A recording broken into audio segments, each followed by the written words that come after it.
Hello students, previous video में हम chapter 3 कर रहे थे और जिसमें हमने सिंथेटिक फाइबर में जो 4 टाइप थे, नायलॉन, रेयॉन, एक्रिलाइट और एक और था, तो वो डिस्कस किए थे। आज हम डिस्कस करेंगे प्लास्टिक। सबसे पहले प्लास्टिक देखो, पेज नंबर आपका एनसीईआरटी की बुक में 35 टॉपिक 3.3। तो क्या दिया हुआ है, कैरेक्टरिस्टिक ऑफ सिंथेटिक फाइबर। मतलब कि मैंने पहले भी बताया था कि हम सिंथेटिक फाइबर क्यों यूज करने लगे, क्योंकि वो लेस एक्सपेंसिव होते हैं या फिर ड्यूरेबल होते हैं, इजी टू वॉश होते हैं और चीप भी होते हैं एज कम्पेयर टू आपके नेचुरल फाइबर के कंपेयर में। तो अब यहाँ पर क्या है, वही मैंने लिखे, वन बाय वन हम डिस्कस कर लेंगे। फर्स्ट आपकी है इजीली मोल्डेबल। मतलब कि अगर आप प्लास्टिक को यूज भी करते हो, यूज करने के बाद वो दूसरी स्टेट में भी हम उसको मोल्ड कर सकते हैं, मतलब कि चेंज कर सकते हैं। जैसे कि आप कोई प्लास्टिक का, मान लो आपके घर में खिलौना पड़ा है, टॉयज पड़े हैं, तो एक टाइम पे जब हम उनको यूज करके फेंक देते हैं, आपको देखा होगा आपने भी आसपास जो कचरे वाले होते हैं वो प्लास्टिक की चीजों को स्पेशल अलग डस्टबिन में डालते हैं। तो वो क्या करते हैं, उस प्लास्टिक को रिसाइकिल करने के लिए भेजते हैं और फिर उसको दूसरे वाले कोई भी और टॉय या किसी और पर्पज में यूज कर दिया जाता है। इसलिए अपनी फर्स्ट प्रॉपर्टी क्या है, इजीली मोल्डेबल। फिर है नॉन रिएक्टिव। नॉन रिएक्टिव का मतलब है कि वो इजीली किसी के साथ रिएक्शन नहीं करती। आपने देखा होगा, जैसे प्लास्टिक का आपके पास कोई भी बीकर है या जैसे आप बाथरूम में बकेट यूज करते हो, इसके अंदर आप गर्म पानी डाल देते हो, तो ऐसे बहुत सारी हमारी प्लास्टिक की चीजें हैं जो रिएक्ट नहीं करती। कई बार आपने देखा होगा आपके किचन के अंदर बहुत सारी चीजें प्लास्टिक की बनी होती है, लेकिन आपको ऐसे लगता है वो प्लास्टिक नहीं है। फॉर एग्जाम्पल आप देखोगे आपके स्विचेस होते हैं, वो क्या बने होते हैं, प्लास्टिक के बने होते हैं और उनके अंदर क्या करता है, करंट फ्लो करता है। तो डेट मीन्स करंट क्या करता है, हीट प्रोड्यूस करता है, बट करंट उसके ऊपर इफेक्ट नहीं डाल पाता, क्योंकि उससे एक और प्रॉपर्टी निकलती है, नॉन रिएक्टिव और poor conductor of electricity. That means plastic में से इलेक्ट्रिसिटी फ्लो नहीं कर पाती, ये पुअर कंडक्टर है, हमें करंट नहीं लगता। तो जो प्लास्टिक आपके स्विचेस बनाने के लिए यूज होती है, शायद बैकलाइट है। नेक्स्ट देखो, आपकी स्ट्रॉन्ग एंड ड्यूरेबल का मतलब क्या है कि ये बहुत ही टफ होते हैं और इनकी लॉन्ग लाइफ होती है। ड्यूरेबल का मतलब बहुत लंबे टाइम तक चलती है आपकी प्लास्टिक की चीजें। मान लो आपके पास कोई भी ऐसी चीज, मान लो आपके पास बीकर है या बकेट है, एक साइड आप कुछ ऐसा क्लॉथ बनाते हो या कैरी आप बैग जो सब्जी लेने के लिए जाते हो, एक आपके पास पॉली बैग है और एक पोलोथीन है। तो पॉली बैग क्या होता है, एक टाइम पे मतलब कि फट जाता है, बट आपका जो पोलोथीन है वो लंबे टाइम तक चल जाता है। समझ में आया? तो ये वो होता है कि वो ड्यूरेबल होता है एंड स्ट्रॉन्ग होता है। स्ट्रॉन्ग कहाँ से, जैसे मैंने आपको प्लास्टिक में पीछे बताया था कि वो इतनी स्ट्रॉन्ग होती है प्लास्टिक या फिर सिंथेटिक फाइबर कि हम उनके पैराशूट एंड रोप भी बनाते हैं। ओके, नेक्स्ट है आपका लाइट वेट। ऑब्वियसली आपके जो भी ये पोलोथीन होते हैं, प्लास्टिक्स होती है, इनका वेट आपके नेचुरल प्रोडक्ट से बहुत ही कम होता है। ओके, नेक्स्ट हमारा टॉपिक है टाइप्स ऑफ प्लास्टिक। तो देखो आपके दो टाइप के प्लास्टिक है, थर्मोप्लास्टिक एंड थर्मोसेटिंग प्लास्टिक। सबसे पहले हमने प्रॉपर्टी की, क्योंकि जब तक आपको प्लास्टिक की प्रॉपर्टी नहीं पता होगी तो आप प्लास्टिक को नहीं समझ पाओगे कि क्यों हम प्लास्टिक को स्टडी कर रहे हैं और क्यों इसका हम रियल लाइफ में यूज कर रहे हैं। तो इतनी सारी प्रॉपर्टी होने के कारण हम प्लास्टिक का अपने रियल लाइफ में बहुत ज्यादा यूज करते हैं। आगे जाके पता चलेगा कि इसके डिसएडवांटेज भी हैं। तो यहाँ सबसे पहले हम टाइप कर लेते हैं। फर्स्ट है आपका थर्मोप्लास्टिक एंड सेकंड है थर्मोसेटिंग प्लास्टिक। अब थर्मोप्लास्टिक देखो क्या होता है, थर्मोप्लास्टिक के अंदर आपका वो वाले होते हैं जिसको आप इजीली मोल्ड कर सकते हो। मतलब कि कुछ ऐसी प्लास्टिक जिसको अगर हम हाई टेम्परेचर पे रखते हैं तो वो लिक्विड फॉर्म में आ जाती है, और लिक्विड फॉर्म में आने के बाद आप उसको दूसरी शेप में दे सकते हो। उस कैटेगरी में क्या आएगी आपकी, थर्मोप्लास्टिक। ओके, नेक्स्ट देखो, यहाँ पर प्लास्टिक की एक और बात है कि प्लास्टिक की सेटिंग कैसे होती है।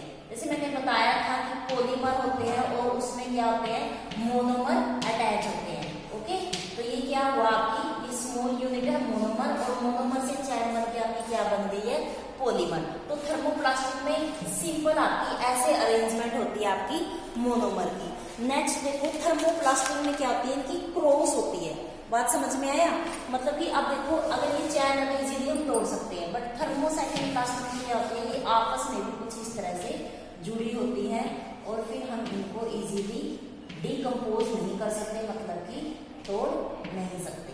बात समझ में आया? ये मोनोमर और पॉलीमर क्या होते हैं पहले वाले वीडियो में अच्छे से डिस्कस किए हुए हैं। नेक्स्ट हमारा है जो थर्मोसेटिंग प्लास्टिक है वो इजीली क्या हमारी मोल्ड नहीं हो पाती।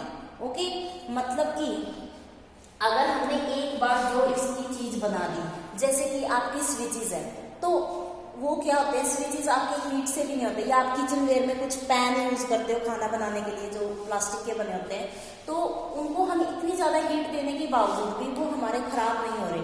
दैट मीन्स वो कौन सी कैटेगरी में आ रहे हैं, हमारे थर्मोसेटिंग प्लास्टिक की कैटेगरी में। क्योंकि थर्मोसेटिक प्लास्टिक में एक बार हमने जो उसकी शेप दे दी है, जो भी उसका यूटेंसाइल कुछ भी बना दिया है, तो वो हमारी चेंज नहीं हो रही। तो ये दोनों में डिफरेंस है। आप देखो थर्मोप्लास्टिक एंड थर्मोसेटिंग कहाँ कहाँ यूज होती है। जो आपकी थर्मोप्लास्टिक है वो यूज होती है आपकी जैसे पॉलीथीन बनाने के लिए, पीवीसी बनाने के लिए। ओके, नेक्स्ट क्या है आपकी थर्मोसेटिंग। थर्मोसेटिंग प्लास्टिक आपकी जैसे स्विचेस बनाने के लिए हो गया, एंड किचन वेयर बनाने के लिए हो गया, फ्लोर टाइल्स भी आती है थर्मोसेटिंग की, टाइल्स बनाने के लिए भी यूज हो गया। अब देखो यूजेस है नेक्स्ट कि कहाँ कहाँ यूज होते हैं प्लास्टिक के। हाउस होल्ड में, जैसे मैंने किचन का एग्जांपल दिया था। हेल्थ केयर में देखो हमारे पास जो ऑक्सीजन मास्क होते हैं या बहुत सारी मेडिसिन होती है वो प्लास्टिक की बोतल में ही स्टोर होती है, तो हेल्थ केयर में भी यूज होती है। ट्रांसपोर्टेशन में भी यूज होती है। बहुत सारे ऐसी चीजें होती है, मतलब कि हमारे ट्रांसपोर्टेशन में प्लास्टिक की चीजें बनी होती है। आपको क्या करना है, ये नोटिस करना है कि प्लास्टिक हमारे घर में हम जहाँ जा रहे हैं हम कहाँ कहाँ उनको यूज कर रहे हैं। बात समझ में आ रही? नेक्स्ट है आपका एक थर्मोसेटिक प्लास्टिक में बेकेलाइट एंड मेलामाइन। दो आपके प्लास्टिक के नाम है, प्लास्टिक के नाम है बेकेलाइट एंड मेलामाइन, और वो किसके अंदर आते हैं, आपके थर्मोसेटिंग प्लास्टिक के अंदर आते हैं। उनका यूजेस देख लो। जो आपका बेकेलाइट है मैंने बताया था वो स्विच बनाने के लिए यूज होते हैं, और जो आपका मेलामाइन है वो भी किचन वेयर, क्योंकि वो भी जैसे आपका bakelite poor conductor of electricity होता है, ऐसे ही आपका melamine poor conductor of heat होता है। इसलिए मेलामाइन के जो भी सामान बना होता है वो हम किचन में यूज करते हैं, क्योंकि किचन में खाना बनाते टाइम हमें खाना को बहुत ज्यादा हीट प्रोवाइड करनी पड़ती है। ओके, नेक्स्ट है आपका प्लास्टिक के अंदर बायोडिग्रेडेबल एंड नॉन बायोडिग्रेडेबल। ये पहले जानना इसलिए क्योंकि आपकी प्लास्टिक नॉन बायोडिग्रेडेबल है, और उसकी वजह से हमारे इन्वायरमेंट में प्लास्टिक के कारण क्या होता है, पोल्यूशन होता है। तो सबसे पहले ये पता होना चाहिए कि बायोडिग्रेडेबल क्या होता है और नॉन बायोडिग्रेडेबल क्या होता है। बायोडिग्रेडेबल बेटा वो चीज होती है जो इजीली अगर वो डेड हो जाए तो इजी हमारे इन्वायरमेंट में जो माइक्रो ऑर्गेनिज्म होते हैं, बैक्टीरिया होते हैं, वो धीरे धीरे उनको क्या कर देते हैं, फीड करते हैं, या मतलब कि उनको डिकम्पोज कर देते हैं। जैसे कि मैंने आपको पहले चैप्टर में बताया था कि रोड साइड पे जैसे कि डॉग होते हैं या और भी एनिमल्स होते हैं जो मर जाते हैं, वो कुछ टाइम बाद अपने आप वहां से डिके हो जाते हैं, खत्म हो जाते हैं। क्यों? क्योंकि माइक्रो ऑर्गेनिज्म जो आपके बैक्टीरिया है वो उनको डिकम्पोज कर देते हैं। बट नॉन बायोडिग्रेडेबल के अंदर वो चीजें आती हैं जिनके ऊपर बैक्टीरिया उनको डिकम्पोज नहीं कर पाते। तो आपकी प्लास्टिक क्या है, नॉन बायोडिग्रेडेबल। ओके, अब नेक्स्ट है आपके जैसे कि प्लास्टिक में मैंने बताया था, प्लास्टिक में आप एग्जाम्पल अगर पूछे जाएगी प्लास्टिक में क्या क्या एग्जाम्पल है, तो आप दे सकते हैं पॉलीथीन। पॉलीथीन भी आपका प्लास्टिक का है जो आप डेली यूज करते हैं। पॉलीथीन हम इंडिया में सबसे ज्यादा पॉलीथीन ही यूज करते हैं। हमें कोई सब्जी दे के आनी आती है तब हम पॉलीथीन यूज करते हैं, बुक्स कैरी करते हैं पॉलीथीन, मतलब कि जो भी छोटा मोटा सामान है उसमें हम पॉलीथीन यूज करते हैं। बट पॉलीथीन क्या होता है, वही मैंने बताया था, पॉली प्लस इथीन, क्योंकि आपके सिंथेटिक फाइबर होते हैं वो किससे बने होते हैं, पेट्रोकेमिकल से बने होते हैं। अब ये क्या है, केमिकल से बना है, किससे, इथीन से। तो उसमें केमिकल बार बार यूज हो रहा है इथीन, तो इसको हम उसको बोल देंगे पॉली इथीन। बात समझ में आ गई? नेक्स्ट है आपका जैसे टेफ्लॉन।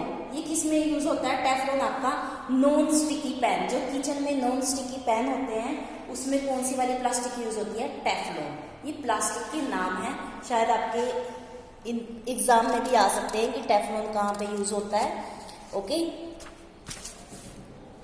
नेक्स्ट है आपका मेलामाइन बेकेलाइट आपका हो गया। एक और है आपका पीईटी, मतलब कि पॉली इथाइलिन टेट्रा फैलेट, वो भी फूड कंटेनर के लिए यूज होता है क्योंकि वो भी इजीली रिएक्ट नहीं हो पाता। क्या होता है, कई बार हमें ऐसे बोला जाता है कि प्लास्टिक में हमें खाना स्टोर नहीं करना चाहिए, हमें उन वाली प्लास्टिक में खाना स्टोर नहीं करना चाहिए जो थर्मोप्लास्टिक है, क्योंकि थर्मोप्लास्टिक क्या होती है, अगर उनको थोड़ा सा हाई टेम्परेचर मिल जाता है तो वो मेल्ट हो जाती है। अब मान लो आपके पास एक थर्मोप्लास्टिक का कोई कंटेनर है और आप उसके अंदर गर्म खाना डाल देते हो, तो क्या होता है, थर्मोप्लास्टिक के जो आपके मोनोमर है उस खाने में मिक्स हो जाते हैं और वो खाने को पॉइजनस बना देते हैं। तो हम मोस्टली खाना स्टोर करने के लिए कौन सी प्लास्टिक यूज करते हैं, थर्मोसेटिंग प्लास्टिक। नेक्स्ट टॉपिक आता है आपका, प्लास्टिक की इतनी प्रॉपर्टी होने के बावजूद भी ये हमारे लिए पोल्यूशन कैसे क्रिएट करती है। ये हमारे लिए पोल्यूशन इसलिए क्रिएट करती है क्योंकि ये नॉन बायोडिग्रेडेबल है, मतलब कि अब इसको क्या है, आपके बैक्टीरिया डिकम्पोज नहीं कर पाते और ये ऐसे की ऐसे रहती है। अब देखो, थर्मोप्लास्टिक को तो आप रीयूज भी कर सकते हो, इसको डिकम्पोज मतलब कि मेल्ट करके आप दूसरी शेप में भी दे सकते हो, लेकिन थर्मोसेटिंग प्लास्टिक आपकी बेकार जाती है और इससे क्या होता है, आपका एक वाटर पोल्यूशन होता है। अगर आप इसको हीट देकर जलाते हो तो आपका एयर पोल्यूशन भी होता है, इसलिए ये हमारे लिए बहुत ही हार्मफुल होती है और ये इसका सबसे बड़ा डिसएडवांटेज है, because plastic is belong to category non biodegradable. Okay, इतनी बात समझ में आ गई।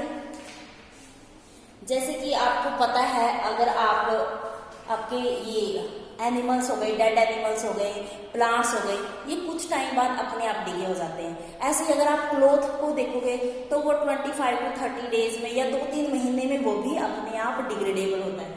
बट प्लास्टिक तो 500 ईयर से भी अबव एज इट इज रहती है। आप कहीं इसको मिट्टी के अंदर दबा दो और अगर बहुत सालों बाद वो आपको एज इट इज ही मिलेगी। तो जो 500 या 100 से ज़्यादा ईयर्स लेती है ख़त्म होने के लिए, तो वो पोल्यूशन ही क्रिएट करती है और उनको हम नॉन बायोडिग्रेडेबल कैटेगरी के अंदर रखते हैं। तो इसलिए हमें प्लास्टिक को कम यूज़ करना चाहिए। और कम यूज़ करने के लिए हमने क्या यूज़ किया है, 3R फॉर्मूला। 3R फॉर्मूला क्या होता है, सबसे पहले तो हम अगर कोशिश करें तो प्लास्टिक को कम से कम यूज़ करना चाहिए। मतलब कि अगर आपको सब्जी लेने जाना है तो आप अपने साथ में कोई भी पॉली बैग कैरी कर सकते हो या अपने घर से कपड़े का बनाया हुआ बैग कैरी कर सकते हो, इंस्टेड ऑफ कि आप सब्जी वाले से पॉलीथीन में पैक करवाओ। तो फर्स्ट आर का मतलब क्या है, reduce the use of plastic. Second R का मतलब है रीयूज, कि कुछ ऐसी प्लास्टिक है जिनके बिना हमारा काम ही नहीं चल रहा। जैसे आप कहीं पर जा रहे हो और बाई चांस वाटर बॉटल लेना भूल जाओ, तो आप बिस्लरी की या कोई भी बोतल पानी की खरीदोगे तो वो बोतल क्या हुई, प्लास्टिक आ गई आपके घर में, लेकिन आपको उसको डस्टबिन में नहीं डालना।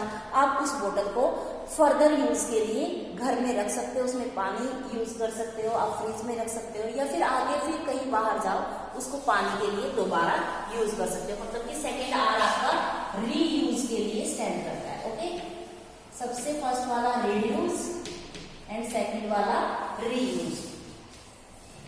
इतनी बात समझ में आ गई। तो थर्ड वाला है आपका रिसाइकिल।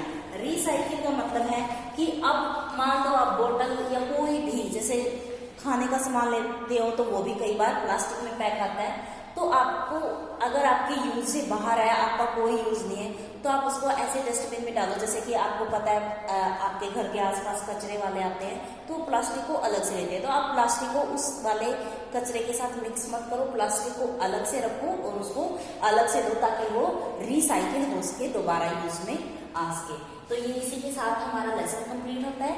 कंप्लीट पढ़ लेना बेटा और अच्छे से पढ़ लेना। Thank you, have a nice day.